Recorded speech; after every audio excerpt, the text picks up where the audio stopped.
Hi, hello everybody. Okay, good morning, good afternoon, and good evening from Philippines. Okay. So if you are there now, please just let me know that you are there.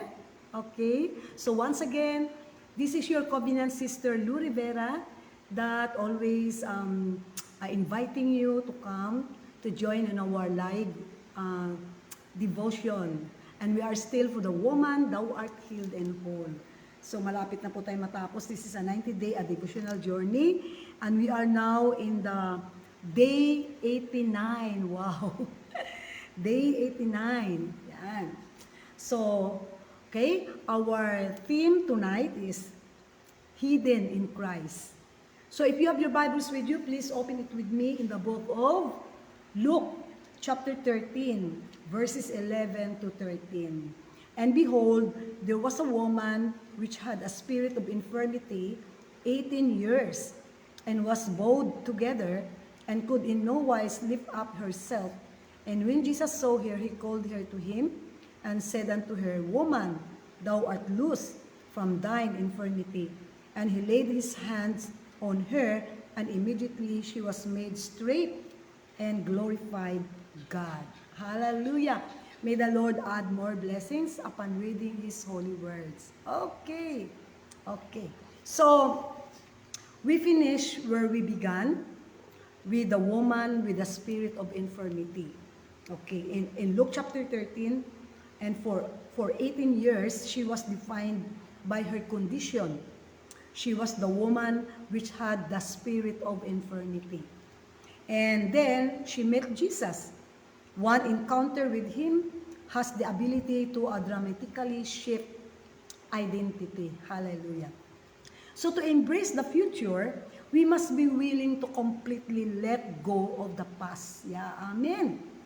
This means that breaking agreement without former identity. Some people are not willing to do this.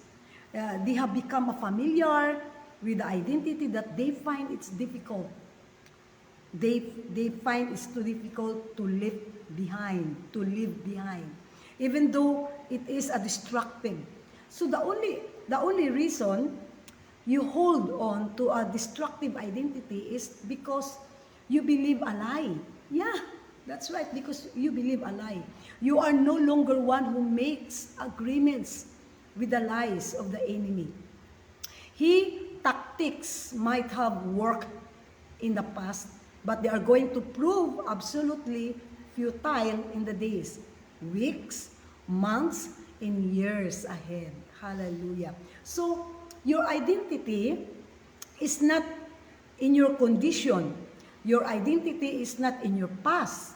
And your identity is not even in your husband, boyfriend, or significant other. So your identity is found in Christ. Hallelujah. Paul the apostle wrote that you have died and your life is hidden with Christ in God in Colossians chapter 3 verse 3. And hide secure in your new identity. It's protection from the pain of the past. Hallelujah. So in view of your journey up to this point, you should recognize the life-giving benefits of abandoning your previous, hallelujah, your previous condition, assigned identity, and embracing the healing words that proceed from the Savior's mouth. Hallelujah. So let His words define you just as they define the infirm woman in Luke chapter 13. Hallelujah. Amen. Glory be to God. Okay. Yes, amen. Praise the Lord. So if you are there na, please let me know that you are there. Hallelujah. Amen. Just say hi, hello, and good evening po. Good evening. Hallelujah. Okay, for your healing journey, don't be imprisoned by your past anymore. And start making these declarations of faith today and agree with your identity in Christ. Amen. Hallelujah. And Romans chapter 3 verse 22, I am not defined by my sin, I am defined by the righteousness of God which is in Christ Jesus. Also in 2 Corinthians 5:21. So we have all these verses for us, for our healing journey. And for the Colossians chapter 3 verse 3, I am hidden in Christ. I am hidden in Christ. And Galatians 2:20, it's no longer I who lives, but Christ who lives in me. Hallelujah. And for Romans chapter 6 verse 11, I am dead to sin and alive to God in Christ Jesus. Glory be to God. Yes, amen. Hallelujah. Okay, shall we bow now our heads and close our eyes for our prayer? Panginoon, hallelujah. Our heavenly and loving Father, Lord, we came into the presence with thanksgiving in our hearts, O God.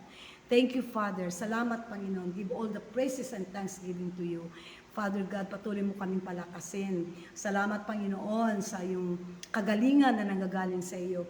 Lord, patuloy kong dalangin, Lord, for other women out there, O God, na ikaw ang patuloy magpalakas sa bawat isa. And give us also, Lord, a strength, Lord, to face any problem. And also, Lord, that we forget, Lord, about a past, Lord, ano man yung mga pinanggalingan namin, Panginoon, na hindi maganda. Ikaw, Lord, ang Diyos sa patuloy sa amin magpagaling at luminis.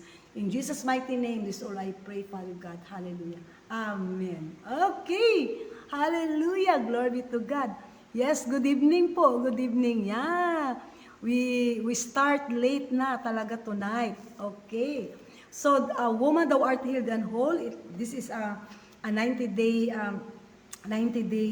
devotional journey, and tonight we are already i-review ko lang po. We are already in day 89. Yeah, day 89. So, malapit na po. Day 90. Okay, isa na lang po. Day 89 na tayo. At isa na lang po, matatapos na tayo because this is a 90-day devotional journey. Okay, so once again, this is your covenant sister, Lou Rivera, and continue to invite you. See you again tomorrow. Yes, last na po natin bukas ng Woman, Thou Art Healed and Whole. Then we can start our daily bread. Yeah, we have a new devotional for women for our daily bread. So that is also for our daily, that's for every day. Okay, hallelujah. Okay, so bye-bye na po. Good night for everybody. And praying that we have a good sleep, a good rest tonight. And tomorrow we woke up early. And tomorrow is Sunday. So we'll be preparing to going to the church. Okay, amen. So good night everybody. And I continue to invite each one of you. Last na po natin bukas.